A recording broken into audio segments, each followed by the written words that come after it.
नोटबंदी। अब नोटबंदी पर सुप्रीम कोर्ट का एक बड़ा फैसला सामने आया जिसका बेसब्री से इंतजार था।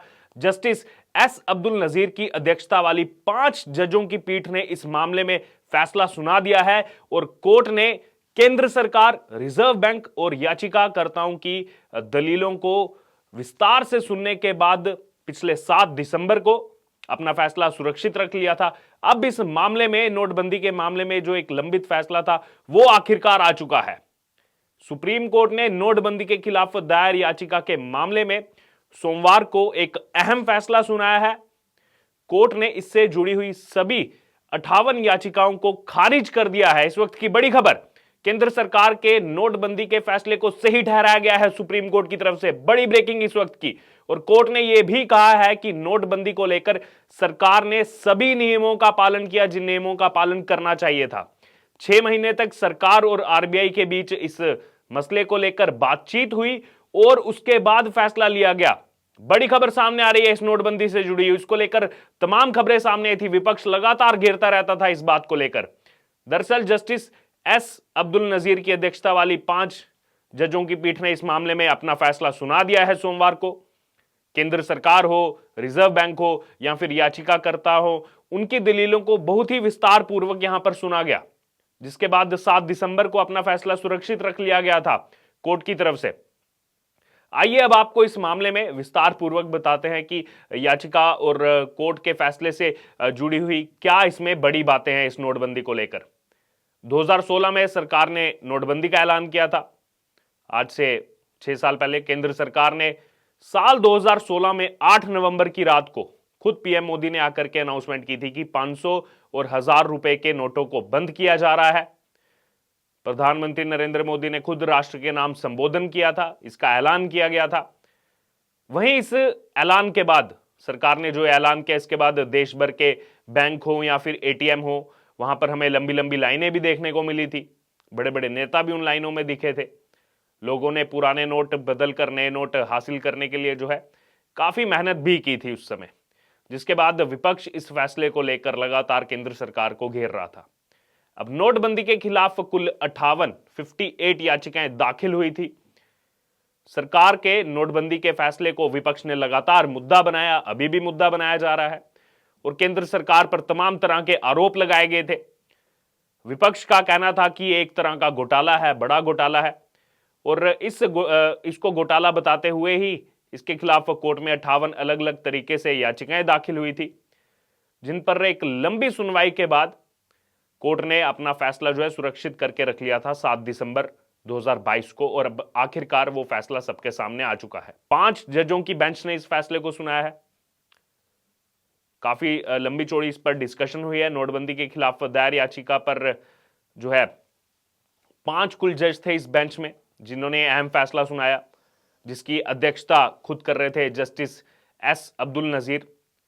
इस बेंच में जस्टिस नजीर के अलावा जो बाकी जस्टिस थे, justice BR Gavai, justice AS Bopanna, justice B Rama Subramaniam और जस्टिस BV नागरत्ना जो है इस बेंच में शामिल थे। क्या दलीलें दी गई थी याचिका में, उसके बारे में आपको बता दें। जो कुल 58 याचिकाएं उसमें कॉमन क्या था, याचिकाकर्ताओं के वकील की ओर से यह दलील रखी गई थी कोर्ट के अंदर कि इस मामले में आरबीआई यानी कि रिजर्व बैंक ऑफ इंडिया कानून 1934 की धारा 26(2) का इस्तेमाल किया गया है। वहीं वरिष्ठ अधिवक्ता पी चिदंबरम ने दलील दी थी कि केंद्र सरकार कानूनी निविदा से संबंधित किसी भी प्रस्ताव को अपने दम पर शुरू नहीं कर सकती है। ये तमाम दलीलें रखी गई और आगे एक दलील रखी गई कि यह केवल आरबीआई के केंद्रीय बोर्ड की सिफारिशों पर ही किया जा सकता है, जिसको लेकर एक लंबे समय से जो है बहस चल रही थी कोर्ट के अंदर। वहीं अब इस मामले में केंद्र सरकार ने क्या दलील रखी थी उसके बारे में भी आपको बता दें। केंद्र सरकार ने इसे अकादमिक मुद्दा बताया था। केंद्र सरकार ने बोला था कि अदालत ऐसे मामले का फैसला नहीं कर सकती है, यह दलील दी गई थी जब बीते वक्त में लौटकर कोई ठोस राहत नहीं दी जा सकती। ये दलीलें लगातार केंद्र सरकार की तरफ से रखी जा रही थी। कोर्ट ने इसको लेकर दस्तावेज मांगे थे। सुप्रीम कोर्ट ने केंद्र सरकार और आरबीआई यानी कि भारतीय रिजर्व बैंक को 7 दिसंबर को निर्देश दिया था कि सरकार के 2016 में 1000 रुपए और 500 रुपए के नोट को बंद करने के फैसले से संबंधित जितने भी प्रासंगिक रिकॉर्ड हैं उसको पेश किया जाए, जिसके बाद चाहे वो केंद्र सरकार हो या फिर आरबीआई हो, उनकी तरफ से इस मसले पर सील बंद लिफाफे में दस्तावेज पेश किए गए थे कोर्ट में। वो दस्तावेज कोर्ट में दिए थे जो कोर्ट ने मांगे थे। सरकार और आरबीआई की तरफ से जो है ये भी तर्क दिया गया। क्या दिया गया वो बताते हैं। अटॉर्नी जनरल आर वेंकटरमणी ने नोटबंदी की वजहें भी समझाई थी कोर्ट के अंदर। वो वजह समझाते हुए कहा था कि नोटबंदी कोई अकेला कदम नहीं था, बल्कि एक व्यापक आर्थिक नीति का यह हिस्सा था, और ऐसे में यह संभव नहीं है कि आरबीआई और सरकार अलग थलग रहकर काम करती रहें, दोनों को एक साथ ही आना होगा। और उन्होंने ये भी कहा था कि आरबीआई और केंद्र सरकार एक दूसरे के साथ सलाह मशवरा करते हुए ही काम कर रहे हैं, यानी कि एक दूसरे के साथ हर एक मुद्दे पर बात की जा रही है, उसके बाद ही इस तरह का कोई फैसला लिया जा रहा है। वहीं आरबीआई ने बताया कि सेंट्रल बोर्ड मीटिंग के दौरान आरबीआई जनरल रेगुलेशंस 1949 की कोरम यानी कि बैठक में निश्चित सदस्यों की संख्या से जुड़ी हुई जो शर्तें हैं उसका पालन भी जोरान किया गया। रिजर्व बैंक ने बताया कि इस बैठक में आरबीआई गवर्नर के साथ साथ, यानी कि आरबीआई गवर्नर तो रहे, उनके साथ साथ 2 डिप्टी गवर्नर और आरबीआई एक्ट के तहत नामित जो 5 निदेशक थे वो सभी इसमें शामिल थे।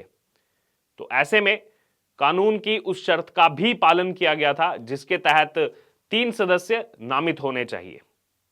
ये सभी दलीलें जो है वो रखी गई थी कोर्ट में, जिसके बाद अब ये फैसला आया है। और इससे जुड़ी हुई एक दिलचस्प चीज ये सामने आ रही है कि 2 दिन बाद ही जस्टिस नजीर रिटायर हो रहे हैं। नोटबंदी पर फैसला सुनाने वाले सुप्रीम कोर्ट के जज जस्टिस नजीर, जिनकी अध्यक्षता में ये बेंच बनी थी, 2 दिन बाद यानी 4 जनवरी को उनकी रिटायरमेंट है। तो रिटायरमेंट से पहले उनका ये बड़ा फैसला है। इस फैसले को ऐतिहासिक बताया जा रहा है, उनकी करियर का ऐतिहासिक फैसला इसको कहा जा रहा है। अब इसमें आगे क्या? सुप्रीम कोर्ट के अधिवक्ता चंद्र प्रकाश पांडे के मुताबिक नोटबंदी के बाद से इसको लेकर, यानी कि नोटबंदी को लेकर तमाम तरह के आरोप लगते रहे हैं केंद्र सरकार पर। अब उनका कहना है कि कोर्ट के आदेश आने के बाद उम्मीद है कि इस पर राजनीति शांत हो जाएगी। वही राजनीति जो विपक्षी दलों की तरफ से की जा रही है। 8 नवंबर 2016 को यह फैसला आया और उसके बाद से तमाम, चाहे फिर वो विधानसभा के चुनाव हो या फिर 2019 का लोकसभा का चुनाव हो, उसमें कांग्रेस ने कहीं ना कहीं इसको मुद्दा बनाने की कोशिश की, नोटबंदी को मुद्दा बनाने की कोशिश की।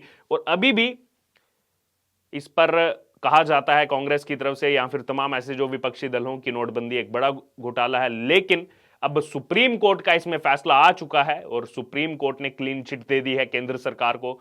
नोटबंदी के इस फैसले पर जो बड़ी बड़ी बातें की जा रही थी, लोगों के बीच जाकर बरगलाने की कोशिश की जा रही थी, अब आखिरकार कोर्ट ने इस फैसले को सही ठहराया है। और जिन नियमों की बात की जा रही थी पी चिदम्बरम की तरफ से, वो सभी रिकॉर्ड भी कोर्ट में दे दिए गए हैं कि जितने भी नियम इसमें होने चाहिए सभी नियमों का पालन किया गया केंद्र सरकार की तरफ से। उसके बाद ही ये फैसला सुनाया गया है।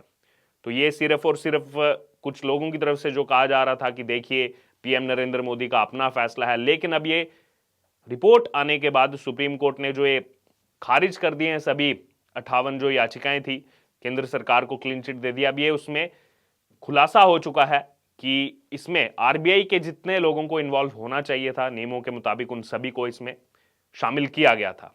बहरहाल अब इसको लेकर आपकी क्या राय है? नोटबंदी को लेकर बड़ा अपडेट सामने आया, बड़ी खबर इस वक्त की, केंद्र सरकार का फैसला सुप्रीम कोर्ट ने सही ठहराया है और तमाम वो जो विपक्षी लगातार इसको लेकर राजनीति करते रहते हैं, नोटबंदी को लेकर राजनीति करते रहते हैं, कहीं ना कहीं उनकी इस राजनीति पर बड़ी ब्रेक लगाई है सुप्रीम कोर्ट ने। इसको लेकर आपकी जो भी राय है आप हमारे साथ कमेंट बॉक्स में शेयर कर सकते हैं और इससे जुड़े तमाम अपडेट के लिए बने रहिए हमारे साथ।